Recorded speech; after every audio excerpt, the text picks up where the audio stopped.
ನಮಸ್ಕಾರ ವೀಕ್ಷಕರೇ, welcome back to important video ಅಂತ ಹೇಳ್ತಾ ಈ ಒಂದು ವಿಡಿಯೋದಲ್ಲಿ ಏನಪ್ಪ ಹೇಳ್ತಾ ಇದ್ದೀನಿ ಅಂದರೆ ಗೃಹಲಕ್ಷ್ಮಿ ಯೋಜನೆಯ ಫಲಾನುಭವಿಗಳಿಗೆ ಒಂದು ಶಾಕಿಂಗ್ ಅಪ್ಡೇಟ್ ಅಂತಾನೆ ಹೇಳ್ಬೋದು. ಇವತ್ತಿನ ಈ ಅಪ್ಡೇಟನ್ನು ತಿಳಿಸಿಕೊಡುತ್ತೇನೆ. ವಿಡಿಯೋವನ್ನು ಎಲ್ಲಿ ಕೂಡ ಸ್ಕಿಪ್ ಮಾಡದೆ ಕೊನೆವರೆಗೂ ನೋಡ್ತಾ ಹೋಗಿ. ಹಾಗೆ ನಮ್ಮ ಚಾನಲ್ನ ಇನ್ನೂ ಯಾರು ಸಬ್ಸ್ಕ್ರೈಬ್ ಮಾಡಿಕೊಂಡಿಲ್ಲ, ಸಬ್ಸ್ಕ್ರೈಬ್ ಮಾಡಿಕೊಂಡು ವಿಡಿಯೋಗೆ ಲೈಕ್ ಕೊಟ್ಬಿಟ್ಟೆ ವಿಡಿಯೋ ನೋಡೋಕ್ಕೆ ಸ್ಟಾರ್ಟ್ ಮಾಡಿ.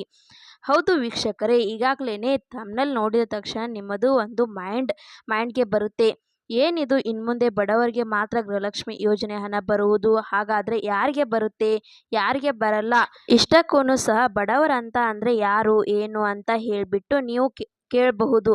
ಎಲ್ಲದರ ಬಗ್ಗೆನೂ ಕೂಡ ಸಹ ಸಂಪೂರ್ಣವಾಗಿ ತಿಳಿಸಿಕೊಡುತ್ತೇನೆ. ಮೊದಲಿಗೆ ನೋಡಿ, ಗೃಹಲಕ್ಷ್ಮಿ ಯೋಜನೆ ಹಣ ಇನ್ಮುಂದೆ ಕೇವಲ ಬಡವರಿಗೆ ಮಾತ್ರ ಕೊಡೋಣ ಅಂತ ಹೇಳಿದ್ದಾರೆ.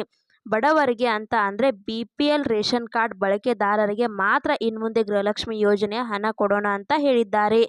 ಕೆಲವೊಂದಿಷ್ಟು ಕಾಂಗ್ರೆಸ್ ಶಾಸಕರು ರಾಜ್ಯ ಸರ್ಕಾರದವರು ಒಂದು ಮನವಿಯನ್ನ ಮಾಡುವಂಥದ್ದು ಏನಂತ ಅಂದರೆ, ಇನ್ಮುಂದೆ ಕೇವಲ BPL ರೇಷನ್ ಕಾರ್ಡ್ ಬಳಕೆದಾರರಿಗೆ ಮಾತ್ರ ಕೊಡೋಣ ಗೃಹಲಕ್ಷ್ಮಿ ಯೋಜನೆ ಹಣನ ಅಂತ ನೀವು ಕೇಳಬಹುದು. ಸರ್, ಇಷ್ಟು ದಿನ ಯಾರಿಗೆಲ್ಲ ಕೊಡ್ತಿದ್ರಿ ಅಂತ BPL ರೇಷನ್ ಕಾರ್ಡ್ ಬಳಕೆದಾರರಿಗೆ ಮಾತ್ರನೇ ಅಲ್ಲ, ಇಲ್ಲಿ ಅಂತ್ಯೋದಯ ರೇಷನ್ ಕಾರ್ಡ್ನ ಅಂತ ಬರುತ್ತೆ ಆ್ಯಂಡ್ ಹಾಗೇನೆ ಸಹ APL ರೇಷನ್ ಕಾರ್ಡ್ ಅಂತಾನು ಕೂಡ ಬರುತ್ತೆ. ಈ ಒಂದು 3 ರೇಷನ್ ಕಾರ್ಡ್ ಬಳಕೆದಾರರಿಗೂ ಕೂಡ ಗೃಹಲಕ್ಷ್ಮಿ ಯೋಜನೆ ಹಣ ಕೊಡ್ತಿದ್ರು.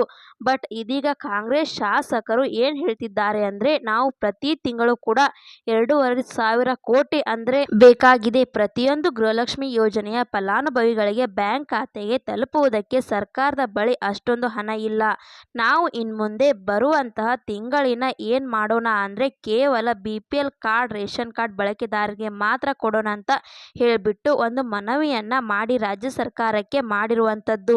ಬಟ್ ಸಿದ್ದರಾಮಯ್ಯನವರು ಇದರ ಬಗ್ಗೆ ಯಾವುದೇ ತರಹದ ಒಂದು ಮಾಹಿತಿಯನ್ನು ರೆಸ್ಪಾನ್ಸನ್ನು ಕೊಟ್ಟಿಲ್ಲ, ಅಂದರೆ ರಿಪ್ಲೈನ ಕೊಟ್ಟಿಲ್ಲ. ಲಕ್ಷ್ಮೀ ಹೆಬ್ಬಾಳ್ಕರ್ ಅಂತ ಹೇಳಿದ್ದಾರೆ, ಅಂದರೆ ಇಲ್ಲ, ಈ ರೀತಿ ಮಾಡುವುದಕ್ಕೆ ಆಗಲ್ಲ, ನಾವು ಸ್ಟಾರ್ಟಿಂಗ್ ಅಲ್ಲೇ ಹೇಳಿವಿ ಪ್ರತಿಯೊಬ್ಬರಿಗೂ ಕೊಡುತ್ತೀವಿ ಅಂತ ಹೇಳಿಬಿಟ್ಟು ಈ ಒಂದು APL ರೇಷನ್ ಕಾರ್ಡ್ ಬಳಕೆದಾರರು ಆ್ಯಂಡ್ ಅಂತ್ಯೋದಯ ರೇಷನ್ ಕಾರ್ಡ್ ಬಳಕೆದಾರರು ನಮಗೆ ಓಟನ್ನು ಹಾಕಿದ್ದಾರೆ.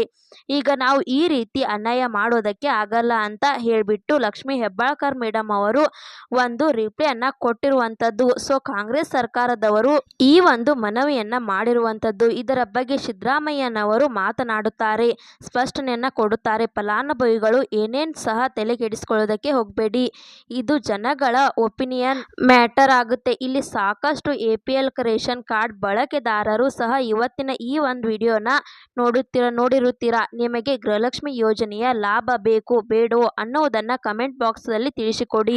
ಆ್ಯಂಡ್ ಇದುವರೆಗೆ ನಿಮಗೆ ಎಷ್ಟು ಕಂತು ಹಣ ಬಂದಿದೆ ಅಂತ ಹೇಳಿಬಿಟ್ಟು ಆ್ಯಂಡ್ ಯಾರ್ಯಾರು ಬೇಜಾರು ಮಾಡ್ಕೊಳ್ಳೋದಕ್ಕೆ ಹೋಗಬೇಡಿ. APL ರೇಷನ್ ಕಾರ್ಡ್ ಬಳಕೆದಾರರು ಮತ್ತು ಅಂತ್ಯೋದಯ ರೇಷನ್ ಕಾರ್ಡ್ ಬಳಕೆದಾರರು ಜಸ್ಟ್ ಇದು ಕಾಂಗ್ರೆಸ್ ಶಾಸಕರು ಹೇಳಿರುವುದು ಅಷ್ಟೇ, ಈ ರೀತಿ ಮಾಡೋಣ ಅಂತ ಹೇಳಿಬಿಟ್ಟು. ಬಟ್ ಇದಕ್ಕೆ ಲಕ್ಷ್ಮೀ ಹೆಬ್ಬಾಳ್ಕರ್ ಮೇಡಮ್ ಅವರು ಒಂದು ರೆಸ್ಪಾನ್ಸನ್ನು ಕೊಟ್ಟಿದ್ದಾರೆ, ಈ ರೀತಿ ಮಾಡುವುದಕ್ಕೆ ಆಗಲ್ಲ, ಪ್ರತಿಯೊಬ್ಬರಿಗೂ ಕೊಡಲೇಬೇಕು, ಅವರು ನಮಗೆ ಓಟನ್ನು ಹಾಕಿದ್ದಾರೆ, ಈಗ ನಾವು ಅವರಿಗೆ ಗೃಹಲಕ್ಷ್ಮಿ ಯೋಜನೆಯ ಹಣ ಕೊಡದೇ ಇರುವುದಕ್ಕೆ ಆಗುವುದಿಲ್ಲ ಅಂತ ಹೇಳಿ ಒಂದು ರಿಪ್ಲೈಯನ್ನು ಸಹ ಕೊಟ್ಟಿದ್ದಾರೆ. ಇದರ ಬಗ್ಗೆ ಇನ್ನೇನು ಸಾಕಷ್ಟು ಚರ್ಚೆ ಆಗಿ ಸಿದ್ದರಾಮಯ್ಯನವರು ಒಂದು ಸ್ಪಷ್ಟನೆಯನ್ನು ಸಹ ಕೊಡುತ್ತಾರೆ. ಸ್ಪಷ್ಟನೆಯನ್ನು ಕೊಟ್ಟಾಗ ಅಪ್ಡೇಟ್ ಮಾಡಿ ತಿಳಿಸಿಕೊಡುತ್ತೀವಿ. ಹೀಗಾಗಿ ನಿಮ್ಮ ಒಂದು ಒಪಿನಿಯನ್ ತುಂಬಾನೇ ಮ್ಯಾಟರ್ ಆಗುತ್ತೆ. ಹಾಗಾಗಿ ಇವತ್ತಿನ ಈ ಒಂದು ವಿಡಿಯೋದಲ್ಲಿ ತಪ್ಪದೇ ಕಮೆಂಟ್ ಬಾಕ್ಸಲ್ಲಿ ಕಮೆಂಟ್ ಮಾಡಿ ತಿಳಿಸಿಕೊಡಿ. ಹಾಗೆ ಈ ಒಂದು ವಿಡಿಯೋ ಇಂಪಾರ್ಟೆಂಟ್ ಆಗಿರುವುದರಿಂದ ಗೃಹಲಕ್ಷ್ಮಿ ಯೋಜನೆಗೆ ಯಾರ್ಯಾರು ಅರ್ಜಿ ಸಲ್ಲಿಸಿದ್ದಾರೆ ಎಲ್ಲರಿಗೂ ಕೂಡ ಶೇರ್ ಮಾಡಿ. ಹಾಗೆ ಈ ಒಂದು ವಿಡಿಯೋ ನಿಮಗೆ ಇಷ್ಟ ಆಗಿದೆ ಅಂತ ತಿಳ್ಕೊತೇನೆ. ಇಷ್ಟ ಆದರೆ ಲೈಕ್ ಮಾಡಿ, ಶೇರ್ ಮಾಡಿ, ಸಬ್ಸ್ಕ್ರೈಬ್ ಮಾಡಿ ಅಂತ ಹೇಳ್ತಾ ಮತ್ತೆ ಮುಂದಿನ ಮಾಹಿತಿಯೊಂದಿಗೆ ಸಿಗೋಣ. ಅಲ್ಲಿ ತನಕ ಬಾಯ್ ಬಾಯ್, ಟೇಕ್ ಕೇರ್ ಫ್ರೆಂಡ್ಸ್.